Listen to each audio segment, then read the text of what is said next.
अहम ब्रह्मास्मि। साधुवाद बंधुजनों, स्वागत है आपका हमारे चैनल सनातन बोध अहम ब्रह्मास्मि पर, जहां हम सनातन धर्म की अद्भुत परंपराओं और रहस्यों को आपके साथ साझा करते हैं। आज हम बात करेंगे सुगंध के चमत्कारी प्रभावों, सुगंध का जादू और खुशबू से जीवन की परेशानियों का समाधान जो बताए गए हैं हमारे शास्त्रों और आयुर्वेद में। क्या आपको कभी ऐसा महसूस हुआ है कि कोई खास खुशबू आपके मन को शांति देती है, आपके मूड को बदल देती है, या वाकई कोई विशेष सुगंध आपके जीवन की परेशानियों को दूर कर सकती है? मानसिक तनाव, नकारात्मक ऊर्जा, असफलता या घर की अशांति का समाधान आपके नाक के सामने हो सकता है। तो चलिए आज के सत्र का श्री गणेश करते हैं। हमारे वेदों, उपनिषदों और आयुर्वेद में सुगंध यानी गंध को एक दिव्य शक्ति माना गया है। परमात्मा को जब हम धूप, अगरबत्ती या इत्र अर्पण करते हैं तो उसका कारण सिर्फ पूजा नहीं बल्कि ऊर्जा का संतुलन भी होता है। चाणक्य नीति में लिखा गया है, गंध ही मन को वश में करती है। गंध सिर्फ एक एहसास नहीं बल्कि हमारे मन और शरीर पर गहरा प्रभाव डालती है, इंद्रियों को शांत करती है तथा हमारे चारों ओर की नकारात्मकता को भी दूर करती है। अर्थात खुशबू हमारी भावनाओं, विचारों और ऊर्जा को बदलने की क्षमता रखती है। आयुर्वेद और आधुनिक विज्ञान भी जिसकी शक्ति का लोहा मानते हैं। सुगंध न सिर्फ शरीर बल्कि आत्मा को भी छूती है। यह हमको ध्यान में गहराई देती है, हमारी भावनात्मक ऊर्जा को संतुलित करती है और सबसे महत्वपूर्ण, यह हमको ईश्वर से जोड़ती है। कई साधक बिना गंध के ध्यान ही नहीं करते क्योंकि गंध उन्हें सूक्ष्म ऊर्जा से जोड़ती है।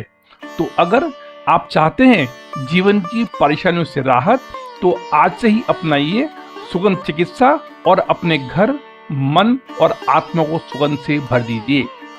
तो चलिए अब जानते हैं कि कौन सी सुगंध किस प्रकार की परेशानी में लाभ देती है, लेकिन इनका प्रयोग सही ढंग से सुबह सुबह या संध्या के समय करें जब हमारी ऊर्जा सबसे अधिक संवेदनशील होती है। पूजा पाठ में घर में सुगंधित दीपक, हर्बल स्प्रे या प्राकृतिक धूप अगरबत्ती का प्रयोग करें, इससे मानसिक शुद्धि होती है। चंदन की सुगंध मन को शांति के साथ ध्यान भी केंद्रित करती है। अतः चंदन के इत्र या एसेंशियल ऑयल को नाड़ियों और गले के पीछे लगाएं, जहां से गंध तंत्रिका तंत्र में प्रवेश करती है। चंदन या गुलाब की सुगंध कम होते आत्मविश्वास को भी आत्मबल देती है। लेवेंडर की सुगंध तनाव, अनिद्रा और बेचैनी को दूर करती है।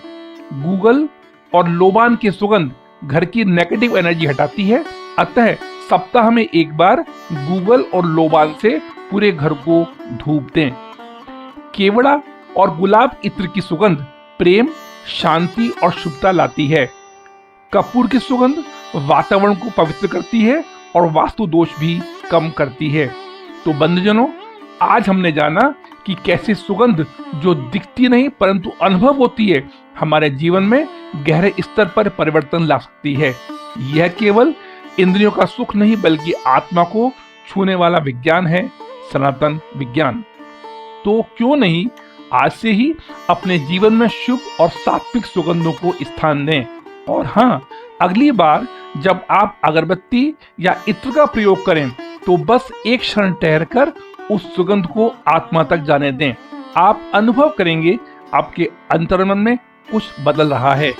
यदि यह ज्ञानवर्धक यात्रा आपको सार्थक लगी हो तो इस वीडियो को लाइक करें, अपने प्रियजनों के साथ शेयर करें, और यदि अभी तक आपने हमारे चैनल को सब्सक्राइब नहीं किया है तो अवश्य करें।